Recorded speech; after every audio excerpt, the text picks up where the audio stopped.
नमो रियन्तानं नमो सिद्धानं नमो आर्यानां नमो वज्झायानां नमो लोये शावशाहुनां एषो वञ्च नमोकारो सर्वपावपनाशनो मंगलानं च सर्वेषु परमं हवै मंगलम् नमो दुर्वाररागादीं वैरिवारनिवारणे अर्हते योगिनाथाय महावीरायतायिने कल्याणपादपारामं सुतगंगा हिमाचल विश्वम्भोजरविन्देव वन्दे श्रीनाथनन्दनम् अज्ञानतिमिरान्धानं ज्ञानाञ्जनशलाकया नेत्रमुनिनितं येन तस्मै श्रीगुरवे नमः।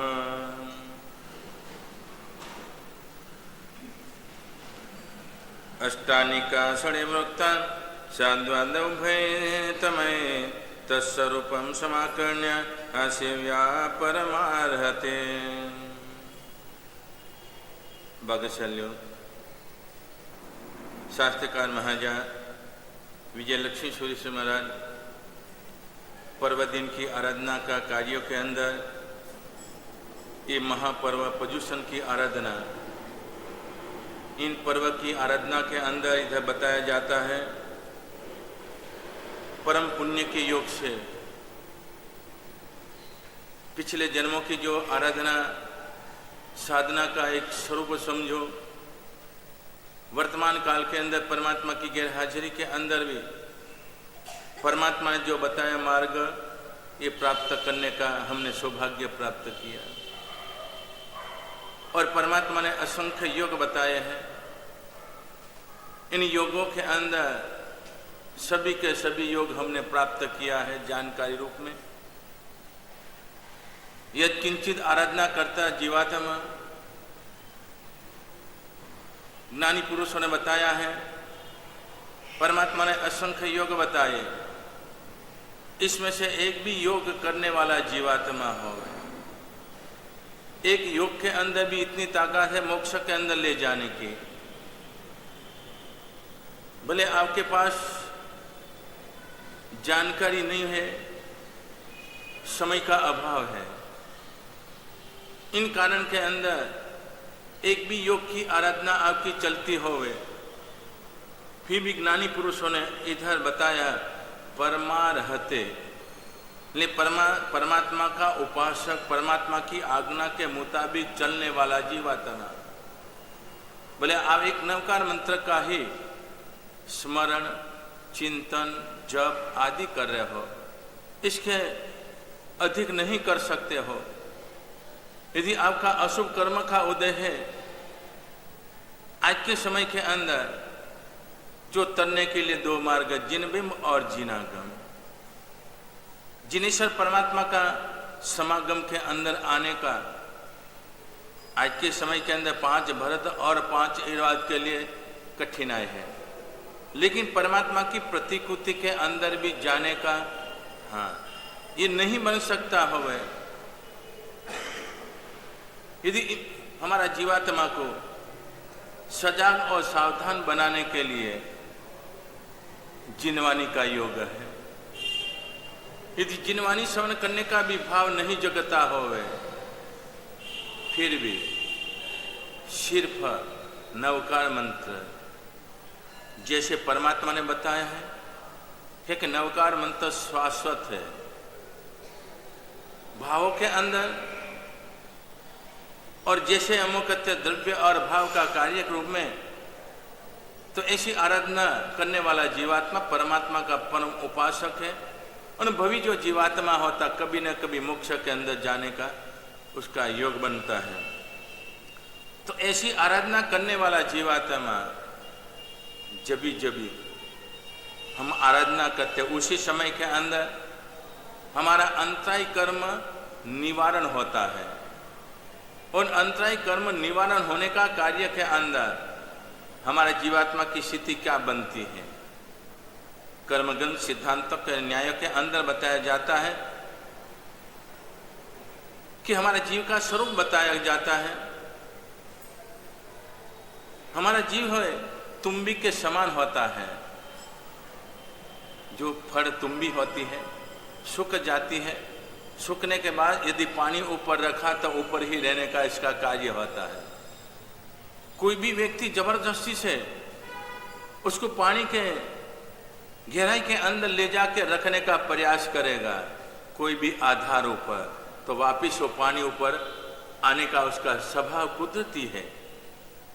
लेकिन इसके ऊपर 8 पड़ कपड़ा लगाया, मिट्टी लगाए, चिकनी मिट्टी होवे और कपड़ा लगाए, इसी तरह से 8 पड़ लगाया जाए तो ये तुम्बी का स्वभाव है ऊपर आने का, लेकिन ये डूब जाएगी, डूबने का कार्य बनेगा।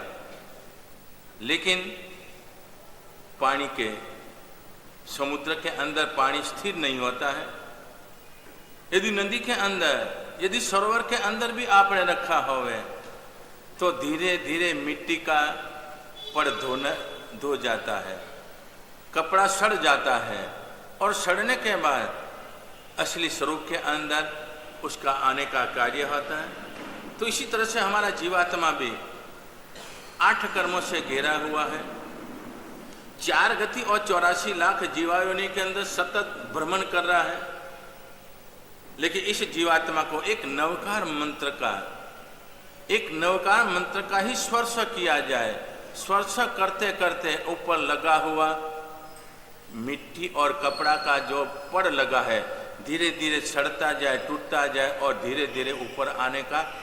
तो इसी तरह से नवकार मंत्र की आराधना का कार्य के अंदर हमारे जीवन के अंदर जो अंतराय कर्म जो बंधा है, गाढ़ अंतराय कर्म, यानी परमात्मा का दर्शन भी नहीं कर सकते, जिनवाणी भी श्रवण नहीं कर सकते, और परमात्मा ने जितने योग बताए मोक्ष के अंदर जाने के अंदर किसी के प्रति आपका भाव नहीं जगता है, सिर्फ एक ही है। एक के अंदर भी आप अनेक प्राप्त कर सकते हो यदि अथार्थ रूप में आगे बढ़ने का कार्य के अंदर।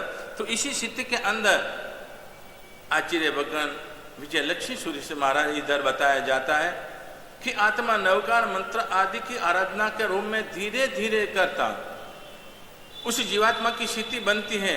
जिनवाणी श्रवण करने का भी भाव जगे, परमात्मा का दर्शन करने का भाव भी जगे, सामायिक करने का वृत्ति अंदर आने का भाव भी जगे और सर्ववृत्ति के अंदर भी आने का भाव जगे। ऐसे भावों के अंदर आया जीवात्मा, उसके लिए बताया जाता है इन दिनों के अंदर, पर्वते के दिनों के अंदर पर्व का कार्य के अंदर बताया जाता है। 6 प्रकार के 28 का कार्य बताया जाता है पर्युषण पर्व दिनों के अंदर, क्योंकि 28 का कार्य के अंदर गिनाने का कार्य रूप में 2 शाश्वती है, 4 अशाश्वती है। आशो और चैत्र का दिनों के अंदर शाश्वती 28 है। शाश्वती का अर्थ होता है कि 15 कर्म भूमि के अंदर सभी जगह उसकी आराधना, देव लोकों के अंदर आराधना, देव के अंदर भुवनपति, व्यंतर, ज्योतिष, वैमानी सभी स्थानों के अंदर इन दिनों के अंदर शाश्वती 28 के अंदर आराधना होने का कार्य होता है। दूसरे नंबर के अंदर बदी आगे कार्तिक, फागुन और आषाढ़, ये 3 चातुर्मासी का कार्य के अंदर समय समय के अनुसार होने का कार्य होता है।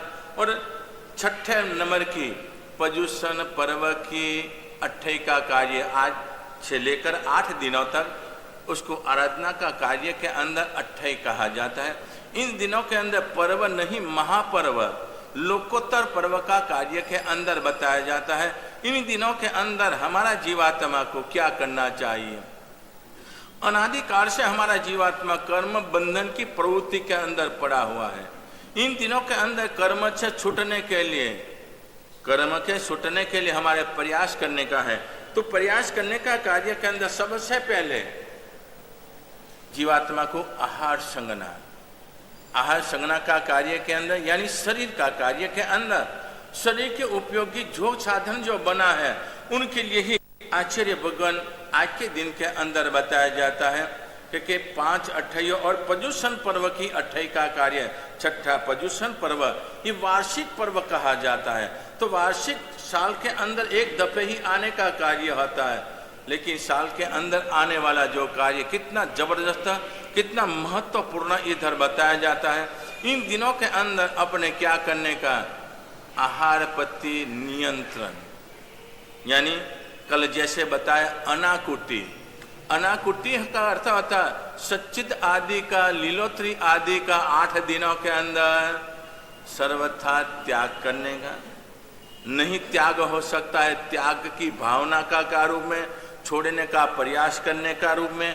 और मानव के लिए बहुत कुछ साधन उपलब्ध है भोजन के लिए, तो हरि वनस्पति आदि का इन दिनों के अंदर त्याग कर कर जितना हो सके इतना पापों से बचने के लिए प्रयास करने का।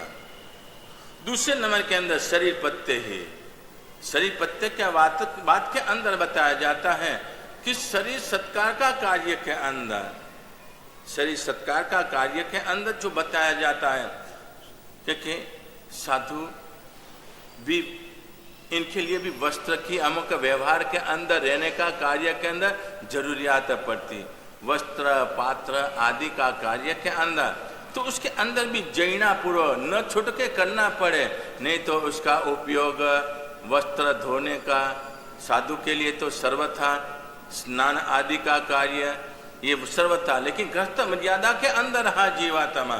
इन 8 दिनों के अंदर, ऐसे तो सावक धर्म मर्यादा के अंदर बताया जाता है, स्नान तभी ही करने का है जब जिनेश्वर परमात्मा की सेवा पूजा करनी हो तभी। लेकिन संसार के अंदर रहा जीवात्मा, व्यवहार कार्यों के अंदर रहा जीवात्मा, सुबह के समय के अंदर समझो के परमात्मा की सेवा पूजा करने का कार्य के अंदर स्नान किया, लेकिन बाद के संसार की प्रवृत्ति के अंदर पड़े और कुछ ऐसे कार्यों के अंदर लगे ताकि शरीर की स्थिति बिगड़ गई और व्यवहार के अंदर अच्छे कार्यों के अंदर जाना पड़े, तो कभी अल्प पानी से उसका शुद्धिकरण कर जा सकते। लेकिन ये पर्युषण दिनों के अंदर, पर्युषण दिनों के अंदर सावध्यकारी आदि का त्याग कर और स्नान करना पड़े, तो परमात्मा की सेवा पूजा करना हो तो स्नान करने का, नहीं तो स्नान भी इन दिनों के अंदर।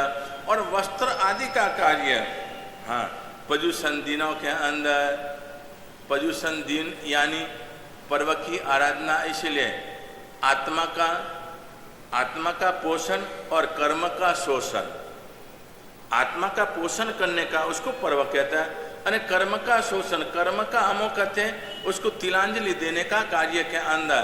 तो ऐसी प्रवृत्ति के अंदर, कार्य के अंदर आया जीवात्मा, आत्मा का पोषण बने ऐसी प्रवृत्ति, त्याग वृत्ति का कार्य के अंदर आहार आदि का त्याग करे जितना हो सके। उपवास बने 8 दिन का तो अच्छी बात है, नहीं बने तो पर्व तिथि का अंदर छठ अठम आदि कर भी पर्युषण दिनों के अंदर अपनी दिनचर्या चलाने का कार्य के अंदर, नहीं तो हरि वनस्पति आदि का त्याग कर इस रूप में वस्त्र आदि का कार्य, श्रृंगार रस के अंदर, इन दिनों के अंदर श्रृंगार रस का, हाँ, व्यवहार के अंदर आप बैठे हो, आपकी मर्यादा, खानदानी जीवन की मर्यादा के अनुरूप वस्त्र का परिधान करना पड़े। लेकिन ऐसे नहीं कि इन दिनों के अंदर वस्त्र आदि धोने का भी त्याग करने का, खांडन पीसन आदि, पीसने का कार्य, जो कुटने का कार्य आदि, जिसके अंदर एक इंद्रिय जीव की भी विराध ना होवे, पीसने का कार्य, आटा आदि पीसने का कार्य के अंदर, क्योंकि अनाज आदि होता है, इसके हमें एक इंद्रिय जीव की संगना का कार्य होता है। इन दिनों के अंदर कुछ भी नहीं करने का, जितना हो सके पहले पूर्व आगे पीछे का कार्यों में जैना पूर्वक एक कार्य करने का। तो इस समय के अंदर पर्युषण दिनों का कार्य के अंदर 8 दिनों का कार्य कर मन से, वचन से, काया से, ब्रह्मचर्य का यानी सावक धर्म मर्यादा के अंदर चतुर्थवत, 12 व्रत के अंदर चतुर्थवत का है संपूर्णतया परिपालन करने का कार्य के अंदर ये जैना अपनी भावना ये 6 अठैयों के अंदर करने का, और विशेषतया ये पर्युषण पर्व की आराधना दिनों के अंदर करने का। और प्रथम दिन के अंदर 5 कर्तव्य बताया जाएगा, 5 कर्तव्य। ये कर्तव्य क्यों हो? कर्तव्य का अर्थ होता है अवश्यमेव करने योग्य। कर्तव्य का अर्थ होता है अवश्यमेव करने योग्य। जैसे कि शावक के लिए 12 व्रत एक कर्तव्य है, साधु के लिए 5 महाव्रत और रात्रि भोजन ये कर्तव्य कहलाता है, करने योग्य, करना ही चाहिए। और करने से हमारा आत्म कल्याण होता है। हमारा आत्मा कर्म निद्रा से हल्का बनने का कार्य होता है।